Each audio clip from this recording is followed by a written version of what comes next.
मोदी कुत्तों को भौंकने का पूरा मौका देता है। फिर जब वो भौंक भौंक के थक जाते हैं फिर ऐसा जवाब देता है कि वो याद करते हैं। ये वीडियो देखो अगली, उसके बाद में बात करते हैं।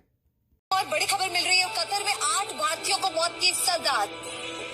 हमारे 8 नेवी मैन हुआ फांसी की कतार में खड़े हुए हैं। क्या करते हैं सरकार, हमें पता नहीं।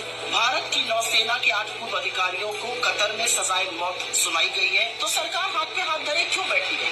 आप विश्वगुरु कहते हैं। कतर में 8 नेवी ऑफिसर 1 साल से जेल में है, आप नहीं ला सके उनको।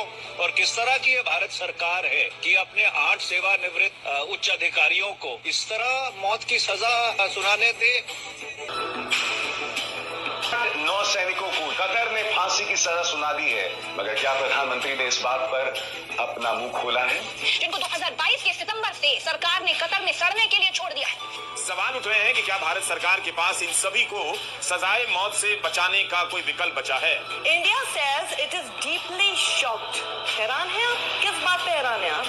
इसलिए कि आपने कुछ नहीं किया? एक्सटर्नल अफेयर्स मिनिस्टर बोलते रहते हैं, मगर शायद उनको थोड़ी अपनी समझ गहरी करनी चाहिए। और इस समय एक बड़ी खबर आ रही है, ये मोदी कतर के अमीर तमीम बिन हमद से मिले हैं।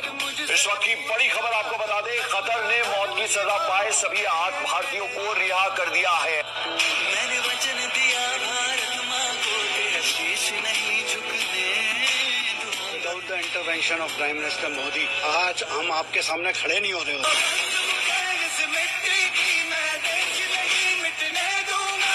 लो जी, 8 आदमी जो छुड़ाए हैं मोदी ने आसानी से नहीं छूटे। वो पूछो क्यों? क्योंकि कांग्रेस, केजरीवाल, ओवैसी, इन्होंने कतर की सरकार तक संपर्क किया होगा कि इन आदमियों को छोड़ना मत। अब हमने बोल दिया, हमारे पास एक मुद्दा मिला हुआ है। लेकिन वो मोदी है, तुम्हारी चालों को समझता है। तुम कहाँ तक गिरगिट रंग बदल सकता है दिल्ली वाला। ये जो कमीज के पैंट के कमीज बाहर निकलता है ना, पैंट के बाहर रख के चलता है कमीज, और पुराना स्वेटर डाल के और कैंची चप्पल डाल के घूमता है, और करोड़ों का गबन किया और दिल्ली को लूट लूट के खा गया। जो राम मंदिर में मत्था टेकने भी गया था, और इसकी नानी की आत्मा को शांति भी नहीं मिलनी, क्योंकि पूरी फैमिली के साथ गया है। और इसकी नानी ने कहा था, बेटा मैं वहाँ नहीं जाऊँगी जहाँ मस्जिद को ढा के मंदिर बनाया।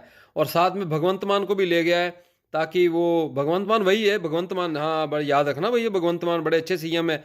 इन्होंने राम मंदिर में पंजाब में कोई छुट्टी नहीं की थी, और दूसरा इन्होंने कोई बधाई तक ट्वीट नहीं किया था।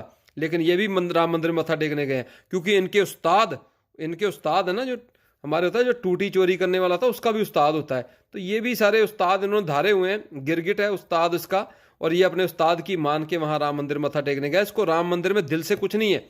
अगर दिल से भगवंत मान को राम मंदिर से कोई इज्जत या कोई होती तो ये ट्वीट करता उस दिन, और बधाई देता और छुट्टी करता पंजाब में। जबकि पंजाब में राम भगवान को मानने वाले सिर्फ हिंदू ही नहीं है, पूरे पंजाब के लोग राम भगवान को मानते हैं। इसलिए इसने तब ये करतूत की थी, लेकिन अब मत्था टेका है, अपने पाप बख्शवाने गया होगा। क्योंकि वोट बैंक, इलेक्शन आ रहे हैं, और इलेक्शन की वजह से इन्होंने बहुत खेल खेलने अब आने वाले टाइम में।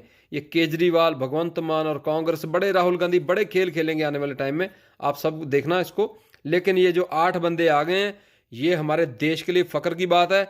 मोदी साहब आपको दिल से सल्यूट है, और कतर वालों को, कतर देश को, कतर के जो किंग हैं उनका भी बहुत बहुत शुक्रिया। उन्होंने हमारे देश की लाज रखी, और हमारे 8 जवान जो हैं, हमारे 8 रिटायर ऑफिसर हैं, जो वो भारत के नागरिक हैं, वो कांग्रेसी या बीजेपी के नहीं है, वो भारत के नागरिक हैं, इसलिए उनको छोड़ा है।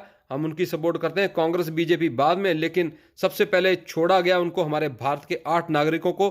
पूरी दुनिया में हमारा इस बात पे डंका बजा है, और मोदी साहब आपका बहुत बहुत शुक्रिया। बाकी मोदी विरोधियों, तुम्हारी जलती रहेगी। तुम बरनौल खरीद के रखो, पेटियां की पेटियां खरीद लो, आगे इलेक्शन आने वाले हैं, बरनौल बहुत महंगी होने वाली है, ध्यान रखना। कुछ लोग कह रहे हैं कि सुब्रमण्यम स्वामी ने कहा कि शाहरुख खान ने छुड़ाए आदमी। चलो मान लिया, कांग्रेसी हो जाओ, तुमने, मोदी ने नहीं छुड़ाए, चलो शाहरुख खान ने छुड़ाए हैं। लेकिन इसका मतलब कि बॉलीवुड का एक आम एक्टर ही है ना, हमारे बॉलीवुड का एक्टर ही है ना, एक आम नागरिक है, मंत्री मिनिस्टर तो है नहीं।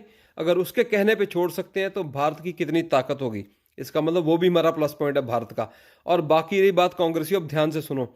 जो सुब्रमण्यम स्वामी है, इसने ये भी कहा था कि सोनिया गांधी बार में डांसर थी, तो वो क्यों नहीं मानते तुम? ये बात तो फटाक से आ गई सुब्रमण्यम, ये सच कहा है सुब्रमण्यम स्वामी ने। और वो भी उसने कहा था कि ये बार में डांसर थी और राजीव गांधी ने होटल में पटा लिया था इसको। ये क्यों नहीं बोलते? सच सारा खुला करो। कांग्रेसियों को तकलीफ होगी, कांग्रेसी मित्र भाई बहन माफी चाहता हूं, उनसे बड़ी तकलीफ होगी इनको, पर सच सच होता है। सुब्रमण्यम स्वामी ने यह भी सच बोला था, उसको भी माना करो। इसलिए साथ में दोनों चीजें रखा करो। मोदी कुत्तों को भौंकने का पूरा मौका देता है, फिर जब वो भौंक भौंक के थक जाते हैं फिर ऐसा जवाब देता है कि वो याद करते हैं। ये वीडियो देखो अगली, उसके बाद में बात करते हैं।